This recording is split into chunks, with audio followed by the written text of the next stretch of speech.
I hadn't missed a Sunday dinner in 12 years. Not once. Not after working 70-hour weeks. Not after pulling double shifts during tax season.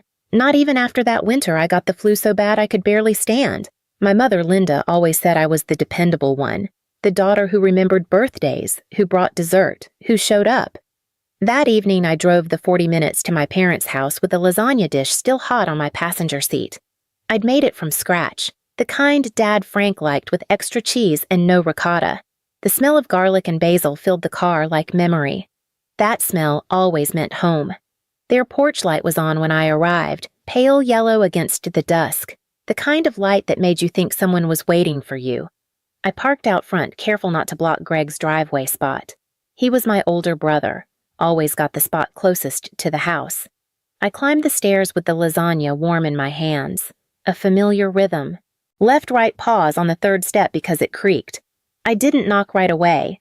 I was reaching for the screen door when I heard my name. Diane won't be a problem. She never says no to family. It was Frank's voice, flat, certain. I froze. My hand stayed suspended near the handle. Inside, voices bounced off kitchen tiles. Mom Linda sounded strained. But $300,000? That's insane, Greg. How did you even— It doesn't matter how, Greg said sharply. What matters is that I need it handled before the audit goes deeper. You said you'd help. Then Frank again, calm, decided. We will. Diane's got that promotion, remember, senior analyst at that big firm. She's probably making, what, $150 now. The dish in my hands didn't shift. But something in me did. I stayed completely still as if moving might make it worse. The screen door pressed cool against my arm, the lasagna slowly losing heat between my fingers. Inside, the conversation kept going like I didn't exist. She mentioned something about bonuses, Greg added, probably more than $150. My mother sighed. She works so hard, always has. There was a pause. Then Linda's voice softer now, like she was convincing herself. We'll say it's for the roof. The house has been leaking. We can start there. $30,000 maybe. Then later, medical bills. I'll say I need some procedures. Greg didn't even let her finish. Spread it out. She'll give it. She always gives. Remember the business loan, $20,000, no questions. Never asked for it back. She gave us her signing bonus, Frank said, like it was a point of pride. $40,000. Just handed it over. Greg laughed. Who does that? She still thinks we're a real family. It's almost sad. Linda didn't laugh. Her voice came back brittle. Don't talk about your sister that way. She's naive, Mom. She thinks showing up with a damn lasagna means something. I couldn't move. Couldn't blink. I saw it clearly myself on this porch again and again, arms full, heart open, never once suspecting I was being drained. Frank's voice was calm again. We'll space out the requests. Diane can't say no when you cry. That always works. I don't like lying to her, Linda said quietly. It's not lying, Greg replied. It's family. Her money is family money. She doesn't have kids, doesn't have a husband. What's she spending it on anyway? That apartment. The apartment I had poured everything into, the one with the view of the park and a front door that locked. The only place I called mine. She'll be fine, Frank said final as a gavel. She always handles things. That's what she does. Are you sure there's no other way? Linda asked. Greg's voice dropped. Unless you want me in federal prison for tax evasion and fraud. No. This is it. My lawyer says if I can pay it back before they dig deeper, they'll drop it to civil penalties. Tax evasion. Fraud. My brother, the one they bragged about to cousins, coworkers, strangers at the grocery store. He wasn't just struggling, he was criminal, and they were going to make me pay for it. I stepped back from the door, slowly, careful not to creak the step. My hands were slick with sweat. The dish nearly slipped. I caught it, no sound, no trace. I couldn't let them know I'd heard. I made it back to my car without falling apart. That surprised me. My legs felt disconnected, like I was floating just above the pavement. The lasagna sat on my lap like a joke I didn't get anymore. I didn't drive off right away, just sat there, engine off, listening to the faint buzz of summer bugs and the occasional passing car. My phone buzzed in the cup holder. Text from Linda, "Where are you, sweetie? Dinner's ready." My thumb hovered. Then I typed, "Sorry." Got called into work. Emergency audit. Rain check. 3 dots blinked, then came her reply. "Oh no, we have something important to discuss." Can it wait? She was going to say it. The roof. Just like they planned. Sorry, Mom. Boss says it's urgent. Love you. I didn't drive home. Not yet. I just drove. City lights, gas stations, places that didn't know me. I needed motion, not arrival. By the time I finally pulled into my apartment garage, the lasagna had gone cold. I left it on the passenger seat and walked up with empty hands. Inside, I didn't turn the lights on right away. I stood by the window watching the night filter through tree shadows and felt something crack open inside me. Not anger, not yet. Just a tired kind of clarity. I had given them $40,000 the year I graduated, then lived on ramen and cheap coffee until I could save again. I gave Greg $20,000 when his business collapsed. I paid for their anniversary dinner when they said they were tight. I never once asked for a penny back, because I thought that's what daughters did, what good sisters did, what family did. But now I understood something I hadn't before. They never saw it as generosity. They saw it as compliance. By the time I went to bed, a plan had started to form. Quiet, sharp. I wasn't going to tell them I knew. Not yet. The next morning, I didn't make coffee. I made moves. I sat down at my desk and opened every account I had, checking savings investments, even that old 401k from my first job. I transferred every cent to new banks, ones my parents didn't know. I called each customer service line, set fraud alerts, froze every joint point of access I'd ever shared. Then I changed every password, two-factor authentication, recovery questions, all of it. My phone rang nonstop. Mom, Dad, Greg. I didn't answer. Instead, I emailed my boss, Susan Richards, and asked if she had a few minutes. The subject line was simple: personal urgent. Susan was a sharp woman. In her 50s, no kids built like someone who'd walked through fire with heels on. When I stepped into her office, she didn't smile, just gestured to the chair. I need advice, I said. Not legal, not yet, just personal, but it might affect my work. She nodded. Go on. I told her everything. The conversation I'd overheard, the money I'd given over the years, Greg's fraud, the plan they made, my plan to vanish financially speaking.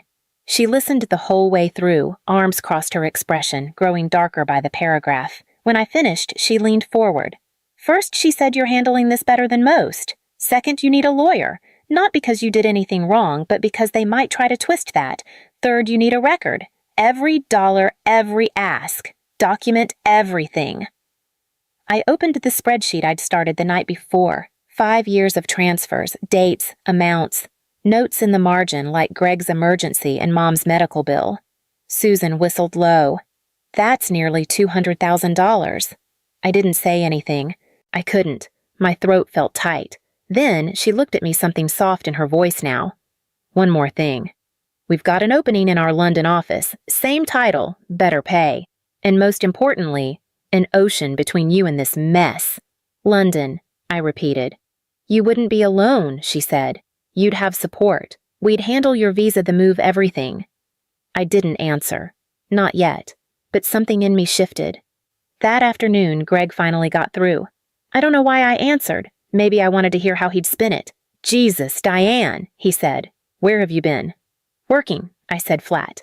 At that job you think prints money. What's that supposed to mean? It means I'm busy. What do you want? We need to talk, as a family. Dinner tomorrow, can't. I have plans. More important than family, I didn't hesitate. The kind where people don't scheme to steal $300,000. There was silence on the other end of the line. I don't know what you're talking about, Greg finally said. Tax evasion? Fraud? You were going to let me pay for it? He laughed, too loud, too forced. You were listening. I was bringing lasagna, I said. Remember that family dinner, that thing you said I foolishly still believe in? Diane, listen. It's not what you think. It's exactly what I think. You planned it. You told them to cry if they had to. You called me naive. I'm in trouble. You should have thought of that before you broke federal law. You're seriously going to let me go to prison over money you can afford. I closed my eyes. I couldn't afford the $40,000 I gave Mom and Dad.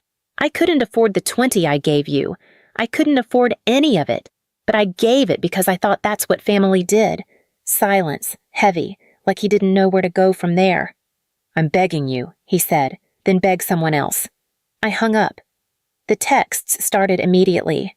From Greg, from Mom, from Dad. I didn't read them. Wednesday, I got a knock at the office lobby. It was Linda. She looked older than I remembered. Her hair was undone, her eyes red. She didn't wait to be buzzed in, just rushed past security and found me by the elevators. "Sophie Diane, please. Just talk to me." I stood there in the marble lobby of my firm in a navy blazer and heels while my mother cried like a child. "We can talk," I said, "right here." She flinched. "Can't we go somewhere private? Number Greg is in trouble?" "I know. Fraud. Tax evasion. He told me he made mistakes, but he's your brother." "No, he's your son. You help him. We don't have the money." "You know that. Then maybe he shouldn't have committed a felony." Her voice cracked. "How can you be so cold? This isn't like you. You're right. The old me would have already written the check. The old me thought love meant sacrifice. The old me believed you when you said family helps family." She looked up confused. "What are you saying?" "I'm saying the old me died on your porch." That stopped her. "You don't mean that." I leaned closer, voice low. "You said I wouldn't say no. You said I don't understand how the real world works. You said I turn to pudding when you cry." Real tears now. Not performative ones. Real fear. We were desperate. "No, you were greedy." "There's a difference." She reached out. I stepped back. I left her there in the lobby under the gold letters of my firm's name. I didn't look back. Thursday came and went in silence. No calls, no texts, no surprise drop-ins. For a moment I thought maybe it was over. Maybe they'd finally understood. Friday afternoon I was packing up my desk when the receptionist called. "Diane, there's someone from legal downstairs, a process server. Says he has documents for you." I froze, then exhaled slowly. Send him up. He handed me a manila envelope, no eye contact, no words, just a scribbled name and a quiet exit.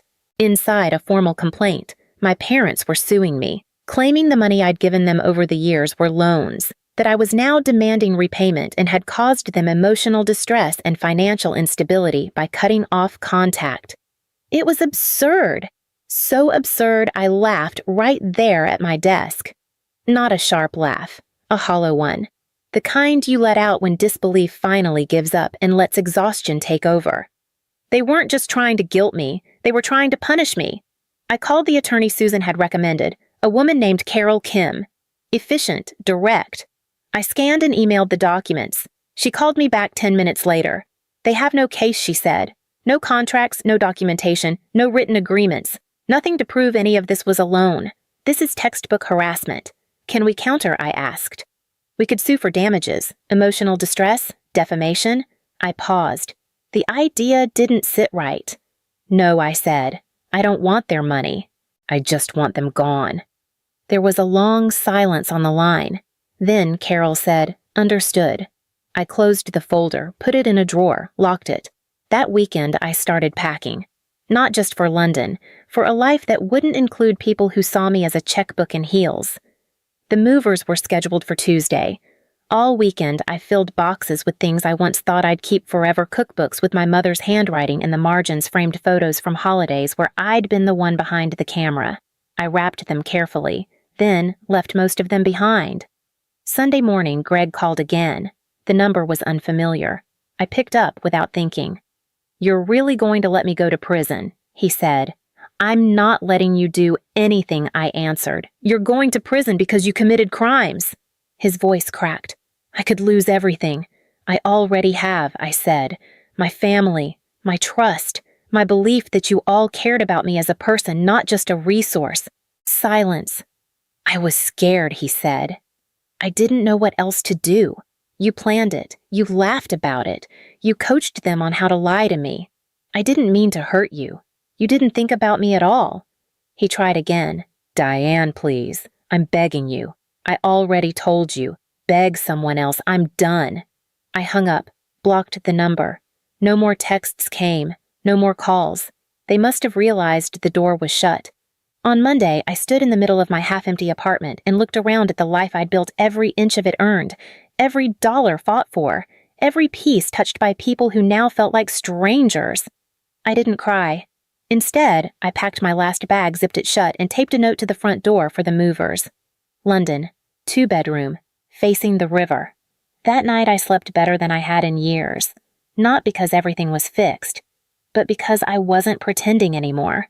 I found it in the back of a cabinet tucked behind old baking pans and a chipped pie dish I never used anymore. The lasagna pan, still clean, still heavy.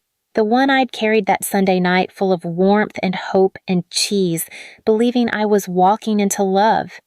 I ran my hand along its edge. It was just glass and metal, but somehow it held everything. Every dinner I'd made, every time I'd tried, every way they'd emptied me and smiled while doing it. I didn't cry, I just picked it up, turned, and dropped it into the kitchen trash. The sound it made wasn't loud. At the airport boarding pass in hand, I got one last text from a number I didn't recognize, but I knew who it was. Linda, I'm sorry. Not for needing help, but for how we planned to get it. You deserved better. I hope someday you can forgive us. I stared at it for a long time, then typed back, I hope someday you can deserve forgiveness. I turned off my phone and walked toward my gate. 6 months later, the message came through my lawyer. Greg had been sentenced, 18 months in federal prison, tax evasion, wire fraud, attempted concealment of assets. My parents had sold their house to help cover his legal fees. Lost most of it anyway. They were now living with my aunt in Florida. I didn't feel satisfaction, not guilt, not even anger. They were just names now. People I used to know in a life I no longer lived. In London, the sky was always shifting gray, then silver, then something almost warm. I had a corner apartment with old brick walls and a view of the river. I'd made friends, good ones, colleagues who valued me for more than my signature on a check. Sometimes on quiet Sunday mornings, I still made lasagna, just for me. Not because I missed them, but because I remembered the girl who once believed bringing food was the same as bringing love. The girl who carried her heart in a casserole dish and left it on their doorstep again and again, hoping one day they'd hand it back whole. She was gone now. In her place stood someone different, someone who knew that love without respect is just debt in disguise, someone who understood that walking away wasn't giving up, it was remembering who you are. And sometimes, the only person who ever really shows up for you is you. I used to think showing up was enough. That if I kept saying yes, kept giving, kept making casseroles and covering bills, eventually they'd see me not just what I could offer, but some people only love you as long as you're useful. And the moment you stop giving, you stop existing. I didn't leave to punish them. I left to protect what was left of me. If you've ever stood outside a door with something warm in your hands and hope in your chest only to hear the truth that breaks you, I see you. You don't have to explain why you stopped calling. Why you didn't go home for the holidays, why you walked away. You don't owe anyone an apology for saving yourself. If you've ever been the one who gave quietly, just leave one word you wish they had said to you.